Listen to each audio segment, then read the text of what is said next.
الإنترنت كلمة بسيطة لكن في عالم كامل جواها، متصل بين مليارات الناس والأجهزة في كل مكان في العالم. فكرة الإنترنت مش بس شبكة معلومات، دي ثورة غيرت حياتنا في كل حاجة، من شغلنا وتعليمنا وتواصلنا لحد الترفيه والتسوق. أنا محمد عاطف، وقبل ما نبدأ ما تنساش تعمل سبسكرايب وتفعل الجرس علشان توصلك فيديوهاتنا أول بأول. إيه هو الإنترنت بالظبط؟ الإنترنت هو شبكة عالمية ضخمة بتوصل بين ملايين الأجهزة زي الكمبيوترات والموبايلات والسيرفرات عن طريق كابلات وأقمار صناعية وأنظمة تانية كتير. الفكرة الأساسية إنها بتخليك تبعت وتستقبل معلومات بسرعة رهيبة مهما كان المكان بعيد. مفيش إنترنت واحد، لكن شبكة ضخمة من الشبكات الصغيرة متصلة ببعضها بتخلي العالم كله يقدر يتواصل ويتبادل معلومات في ثواني. الإنترنت بدأ كأبحاث عسكرية في السبعينات في أمريكا، وكان اسمه أربنت. هدفه كان يربط الجامعات والمراكز البحثية علشان يشاركوا المعلومات بسرعة، وفي نفس الوقت يحموا الشبكة من الانقطاع لو حصل هجوم. بعد كده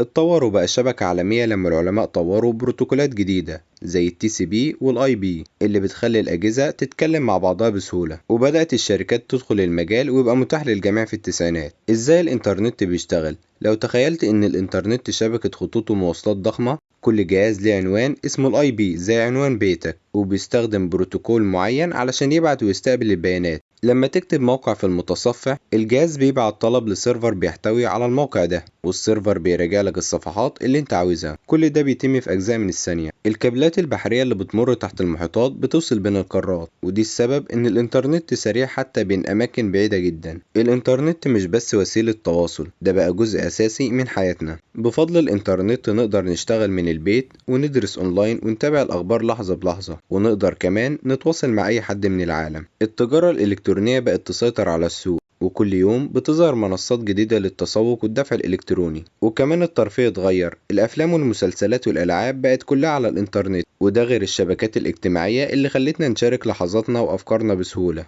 رغم مميزاته الكتيرة، الإنترنت جايب معاه مشاكل جديدة زي مثلا الأمان السيبراني، بقى تحدي كبير مع وجود فيروسات واختراق حسابات والنصب الإلكتروني.